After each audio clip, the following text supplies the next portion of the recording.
Salve devs, aqui quem fala é Edson Maia, seu professor no curso de CSS3.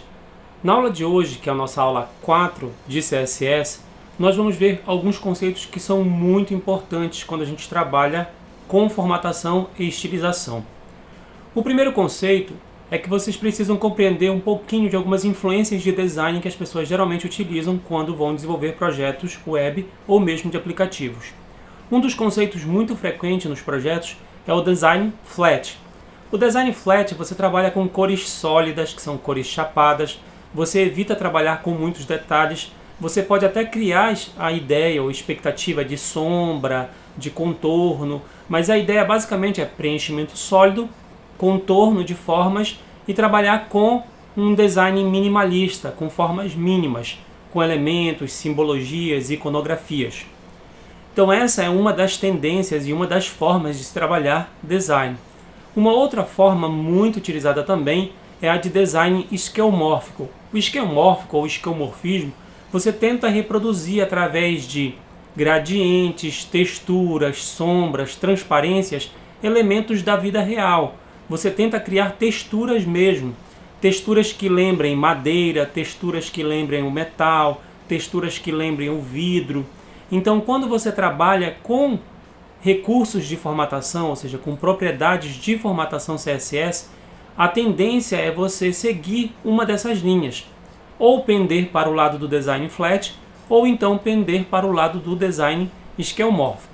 Então, eu recomendo que vocês procurem fazer alguns estudos relacionados a esse tema, para que vocês possam se aprofundar nesses conceitos. Depois dessa introdução sobre essas tendências de design ou formas de você trabalhar o design, que seria o design flat ou o design esquemórfico, nós vamos ver quais arquivos nós vamos usar ao longo dessa nossa aula 04 de CSS. Eu criei uma página HTML semelhante à da aula 03, com um topo, com um corpo que tem 3 artigos e com um rodapé. Fiz algumas formatações básicas de cor de fundo para trabalhar um design flat, basicamente. Coloquei aqui algumas cores e fiz alguns detalhezinhos já de pré-formatação lá do nosso CSS. Então, aqui no CSS, observem que eu fiz basicamente o que? Formatação da fonte, cor da fonte, margem, padding. Defini aqui o tamanho do nosso topo, 100% de largura, 100 pixels de altura, estou trabalhando com medida 100% é uma medida relativa e 100 pixels é uma medida absoluta. Defini um background com a cor 222 e o corpo eu defini largura, altura, defini um background e coloquei aqui 3 propriedades de layout. Display flex, que é um display flexível, o conteúdo justificado, ou seja, o alinhamento horizontal do meu conteúdo ao centro, e o align items, que é o alinhamento vertical, também ao centro. Com isso, essas nossas caixas aqui vão ficar no centro horizontal e no centro vertical.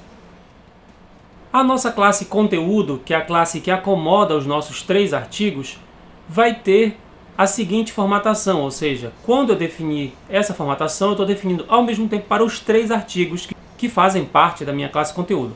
Defini aqui uma largura de 400 pixels, uma altura de 300 pixels, uma cor de fundo cinza, defini um pad de 1 rem. A medida rem é uma medida relativa, ela equivale a 16 pixels. Então o padding de 1 rem é um espaçamento interno de 16 pixels internamente. O margem também eu defini com a medida do rem, que é uma medida relativa. 0.625 rem equivale a 10 pixels.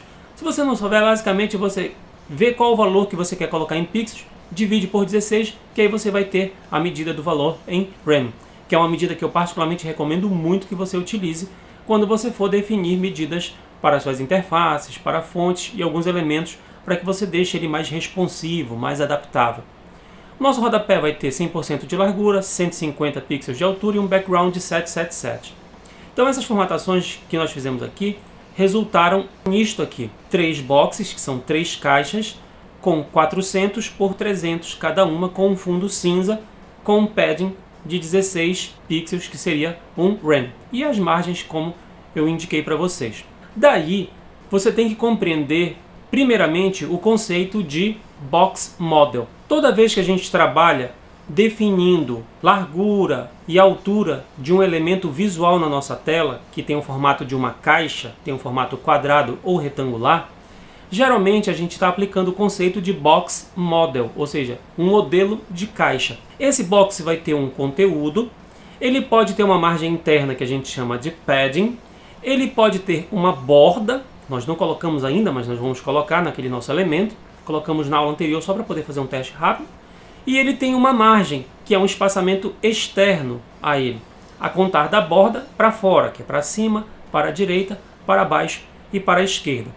Então, indo lá para o nosso código, se aqui em conteúdo eu definir, por exemplo, uma borda na propriedade border, eu posso colocar aqui, primeiro, qual vai ser a espessura dessa minha borda.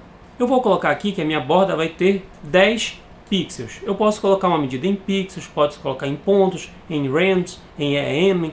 Eu vou colocar em pixels inicialmente, mas eu particularmente recomendo que você trabalhe com rand. Mas vamos lá, 10 pixels.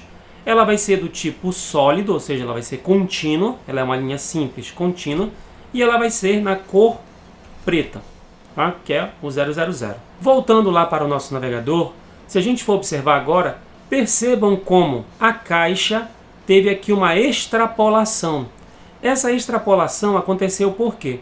No nosso box model, por padrão, a borda começa a partir da beirada do objeto para fora. Com isso, o objeto ganha essa medida da borda no seu tamanho. A nossa borda que tinha, por exemplo, 400 pixels de largura, agora ela tem 420, porque ela tem 10 da esquerda e 10 da direita. Ela que tinha 300 de altura, passou a ter 320, porque ela passou a ter 10 em cima e 10 embaixo a mais. Então, caso você não queira que aconteça isso especificamente, que aconteça essa extrapolação, é interessante que lá no seu seletor global, você defina o box sizing como border box. Quando você define o box sizing como border box, significa que, observem agora que nós não temos aquela extrapolação. Eu tenho 10 pixels de borda na cor preta, em cada lado,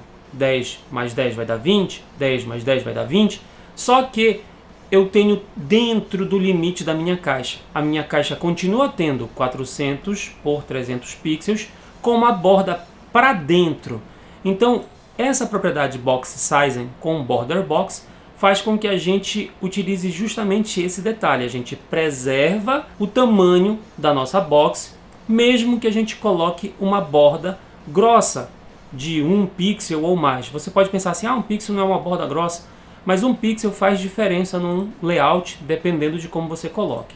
Eu vou colocar aqui, por exemplo, uma medida relativa, que seria o correto, 0.625 rand, e vai ser o mesmo resultado. Vou colocar até aqui como red, que é o vermelho, e você vai ver que nós temos o mesmo resultado, mesmo esquema. Obviamente, essa opção de borda aqui, eu vou até comentá-la, que foi só para a gente poder ver como funciona o border boxing. Então, vimos aí como foi que ficou, agora está sem a borda, porque eu fiz aqui um comentário da linha. Estamos sem a borda. Então, quando a gente define borda, para que a gente não seja prejudicado pelas dimensões de espessura da borda, é recomendável que a gente defina o box sizing como border box. Agora, uma outra propriedade muito importante que nós vamos trabalhar é ainda relativa ao background que nós trabalhamos na aula anterior. Por exemplo, no background nós temos a opção de trabalhar com background image. E ao trabalhar com background image, nós temos a possibilidade de utilizar gradientes. Gradientes no formato linear e gradientes no formato radial. O gradiente ele é um recurso muito interessante quando a gente trabalha com o conceito de esquemorfismo. Caso você tenha dificuldades de trabalhar com gradiente, existe um site que ele é excelente. É o cssgradiente.io. É o cssgradiente com tmudo.io. Nele você tem aqui a cor inicial em 0, a cor final no 100, você tem uma cor intermediária. Caso você não queira uma cor, você clica nela e aqui na parte de baixo você clica no X para poder excluí-la. Se você vier nessa área aqui, você pode adicionar quantas cores você quiser. E para apagar, obviamente, você clica na cor e vai no X. Clica na cor, vai no X. Clica na cor, X, clica na cor, vai no X. Vamos supor que você queira trabalhar com gradiente. E o gradiente vai, por exemplo, de um roxo aqui do 100 para uma tonalidade azul mais clara. Vou clicar aqui, vou escolher uma tonalidade azul mais clara. Posso escolher aqui também. Fica bem ao seu critério. Aqui embaixo você define se você quer trabalhar com gradiente linear ou com gradiente radial. Radial e o linear. Quando você vem no linear, você pode mudar aqui o ângulo do gradiente. Só de posicionar a seta aqui ele já vai mudando. Então, feito isso, vamos supor que você chegou no gradiente como você quer. Aqui é o preview dele aqui em cima, tá? Você pode trabalhar com a cohexadecimal, então ele é bem rico em recursos. O que você vai fazer basicamente é isso aqui, ó. Você pode pegar esse código aqui e copiar. Observe, eu não estou conseguindo selecionar, porque você tem que clicar bem aqui, ó. Copy to Clipboard. Cliquei aqui, pronto, ele fez um select, um copy. E se eu vier lá no meu código CSS, eu posso colar aquela linha de código. Ele vai colocar um background com uma cor sólida, inicialmente um RGB, e depois vai colocar o meu gradiente. Aqui está como gradiente linear. Ele vai ficar com um ângulo de 93 deg, que são degauss, que são os graus. Ele vai colocar na cor inicial do RGBA, começando em 0%, e esse outro RGBA indo até 100%. Com isso, se você for observar agora, o seu topo está com um gradiente bem mais elaborado. Vamos supor que você queira agora um gradiente radial, com essas mesmas cores. Então você vem aqui em radial, observem aqui, olha, cor clarinha no meio, cor mais escura fora. O gradiente radial ele é bem interessante. Vou fazer aqui um copy desse código, vou lá no rodapé, por exemplo, e definir que o meu background vai ser com esse gradiente. Vou fazer aqui só o ajuste e veja que o código ficou aqui com o background com uma cor sólida e o background radial gradiente cycle, que é do tipo círculo ou circular, e começando aqui em 0% e aqui em 100%. Bom, feito isso, observem que agora a gente tem um gradiente radial aqui no nosso rodapé.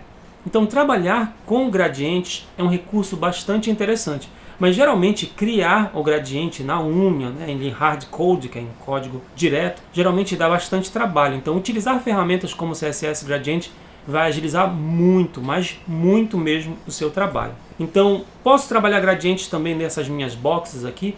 Posso também. Eu trabalhei um ID para cada uma delas. Artigo 01, artigo 02 e artigo 03.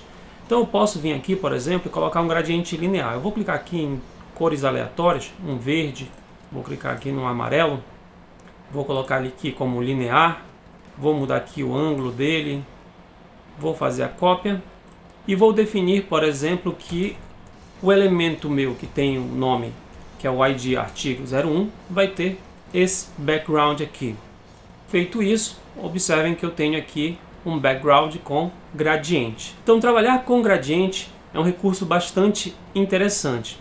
Então, comentei com vocês com relação à questão do Box Model, comentei com vocês com relação à questão do Background Image para trabalhar com gradiente, mas faltou dar alguns detalhes ainda sobre border. Quando a gente trabalha com borda, não existe só a borda sólida, existe a borda pontilhada, que é a dotted, existe a tracejada, que é a dashed, existe a double border, existe a groove, a ridge, existe a inside, outside, existe sem borda, né, o hidden, e o mixed border. Você pode trabalhar com bordas diferenciadas, você pode trabalhar com várias bordas. Então, os principais tipos de bordas, se você acessar lá o W3 Schools, você vai ver, ó, dotted, dashed, solid, double, groove, ridge, inset, outset, none, hidden. None é no one, né? Nenhum. E hidden seria oculto. Então você pode trabalhar com bordas diferenciadas. Então, se eu quiser, por exemplo, colocar no artigo 2, no artigo 3 bordas, posso colocar sem problema.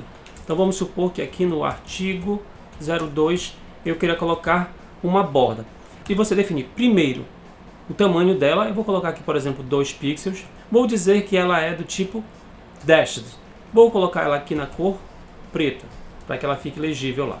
Vou copiar esse código, colar e fazer para o nosso artigo 03 e ao invés de dashed, eu vou colocar dotted. Observem, ambas na cor preta, com 2 pixels, só que uma é tracejada e a outra é pontilhada. Observem que ela apareceu aqui. Você pode pensar assim, poxa, ficou muito feio. Eu particularmente achei que ficou ridículo. Mas se você for estudando aos poucos, deixa eu apagar até porque ficou bem feio mesmo. Se você for estudando aos poucos sobre design, você vai ver que eventualmente em um ou outro ponto você vai precisar trabalhar com recurso de borda e eventualmente você vai precisar trabalhar com algum desses tipos de bordas diferenciadas. A aula de hoje vai ficando por aqui para não ficar muito longa. Não se esqueçam de curtir, compartilhar e assinar o canal. Salve devs, até a próxima!